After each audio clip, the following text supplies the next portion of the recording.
In this video, we'll look at how to turn off app subscription family sharing on an iPhone. With family sharing enabled, you can now share app subscriptions with up to 6 family members. You can easily share subscriptions like Apple Music, Apple Arcade, TV Plus, and News Plus. You can also share eligible App Store purchases through family groups. If you're the family organizer, then you have the ability to add other family members, and you also have the option to stop sharing. You can stop sharing all access to all apps, or you can select individual app subscriptions that you want to share. First, we'll look at how to stop sharing all app subscriptions. To do this, open the Settings app.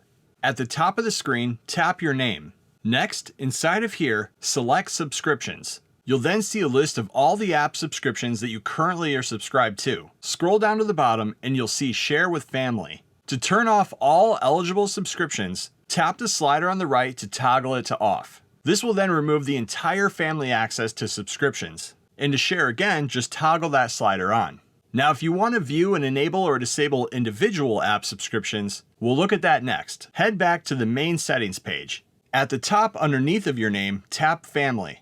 This will then give you a list of all the current members on your Apple family group. To manage the subscriptions, tap Subscriptions in the bottom section. If you have shared app subscriptions, then they'll be listed here. The only eligible app that I have is iCloud Plus, so say if I wanted to stop sharing this one, I would just tap on the app and then select Stop Sharing with Family inside of here. It would then stop sharing that individual app access with my family. If you head back and under the app list, you can also tap Manage Subscriptions, which will take you back to the main subscription page that we looked at in the beginning. Once you're finished turning off all or individual share settings, you're all done and you can close settings. And that's how you stop sharing app subscriptions with family members on an iPhone.